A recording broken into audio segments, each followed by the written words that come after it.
यहाँ हम लोग अनिश कुमार चौकी प्रभारी के साथ खड़े हैं। एक लड़का था जिसने उसने मेरा रेट पूछा और मैं अपने हस्बैंड के साथ अपने देवर के साथ खड़ी थी। पुलिस वाले लेकर आए मुझे। उसमें वो लड़की दबदबा दिखाने लगी कि मेरे मामा डीएसपी, मेरे पापा डीएसपी। हमने बोला कि डीएसपी से कोई मतलब नहीं होता, तुम्हारे जो साथ में लड़का था उसने मेरा रेट पूछा, लिटरली रेट पूछा कि व्हाट्स योर रेट। इस पे किस हस्बैंड को, किस देवर को गुस्सा नहीं आएगा।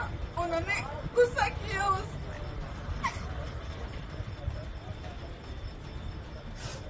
उन्होंने उस पर गुस्सा किया, उस पर चलाया।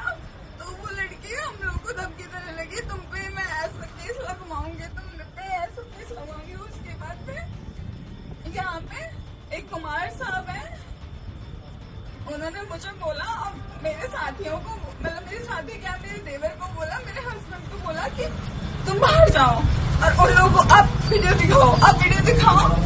सारे साथ में है और हम लोग बाहर हैं क्योंकि हमारी कोई कंप्लेन लिखने को तैयार नहीं है। यही है ना, यही है योगी साहब, यही है योगी का इंसाफ, योगी आदित्यनाथ, यही नोएडा साइबर सिटी।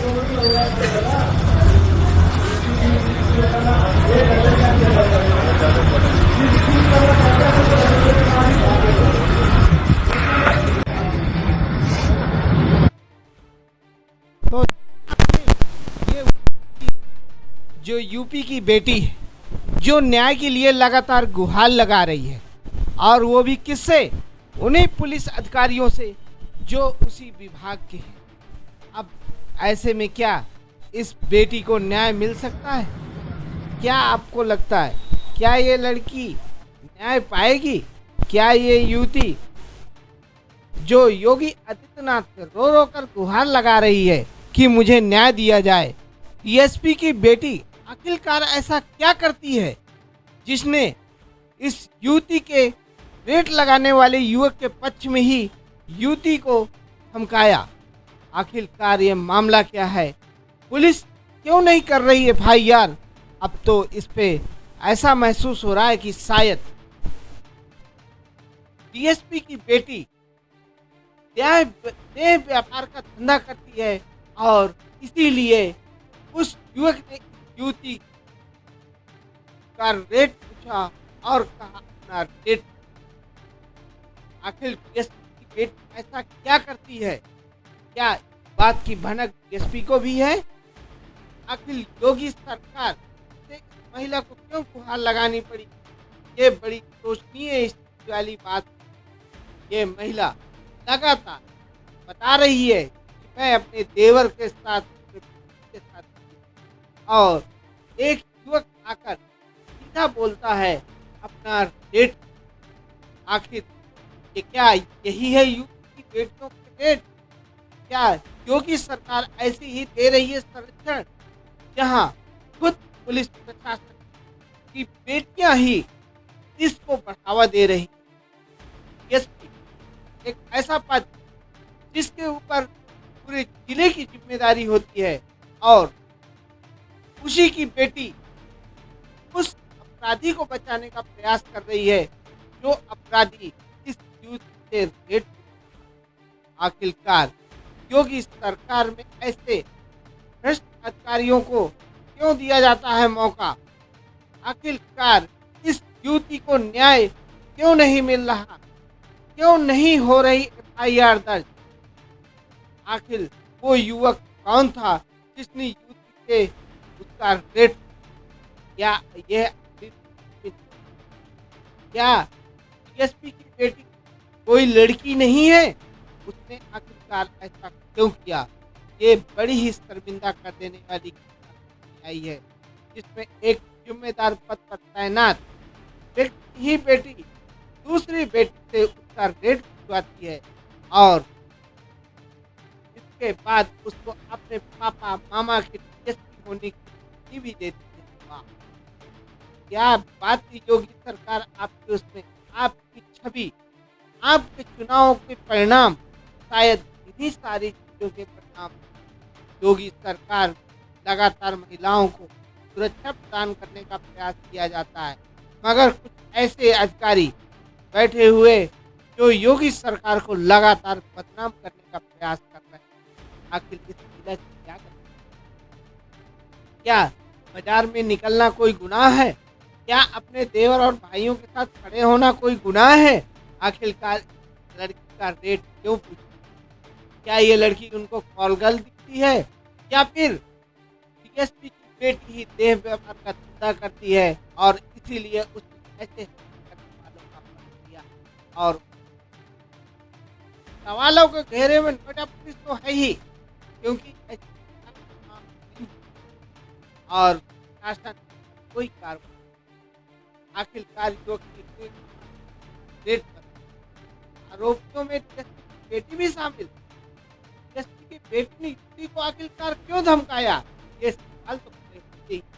बेटी ने कहा मेरे पापा डीएसपी क्या डीएसपी की बेटी करती है देव व्यापार का धंधा? ये क्या डीएसपी की बेटी को तो क्या जानकारी डीएसपी को है? क्या डीएसपी के खिलाफ कोई कार्रवाई होगी या डीएसपी बेटी और दोस्तों के खिलाफ कोई कार्रवाई करेंगे? आखिरकार पुलिस इस मामले में एफआईआर दर्ज क्यों नहीं कर रही? ये बड़ी सोच। क्यों इस युवती को अपना ही सोशल मीडिया पे वायरल करना पड़ा? ये एक सोचनीय बात। योगी सरकार में पुलिस को जो अधिकार दिए गए, क्या पुलिस प्रशासन का नाजायज फायदा उठाया? आखिरकार इस युवती के साथ ऐसा क्यों हुआ? क्यों इस युवती के साथ ऐसा हुआ है? ये बड़ी सोचनीय बात है। आखिरकार क्यों? आइए एक बार आपको फिर सुनाते हैं युवती ने किस प्रकार से लगाई गुहार योगी से और बात रखी, समस्याएं बताई, युवती के साथ क्या घटना घटी, जिस युवती ने जानकारी दी। यहाँ हम लोग अनिल कुमार चौकी प्रभारी के पास खड़े हैं। एक लड़का था उसने मेरा रेट पूछा और मैं अपने हस्बैंड के साथ, अपने देवर के साथ खड़ी थी। पुलिस वाले लेकर आए मुझे।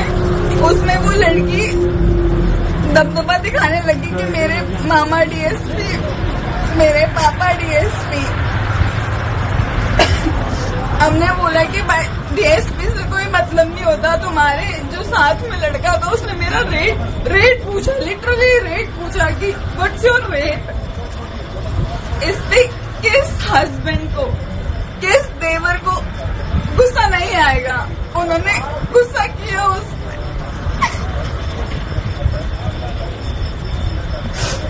उन्होंने उस पर गुस्सा किया, उस पर चलाया। तो वो लड़की हम लोग को धमकी देने लगी, तुम पे मैं ऐसा केस लगवाऊंगी, तुम पे ऐसा केस लगवाऊंगी। उसके बाद पे यहाँ पे एक कुमार साहब है, उन्होंने मुझे बोला, अब मेरे साथियों को, मतलब मेरे साथी क्या, मेरे देवर को बोला, मेरे हस्बैंड को बोला कि तुम बाहर जाओ और उन लोगों को आप वीडियो दिखाओ, आप वीडियो दिखाओ।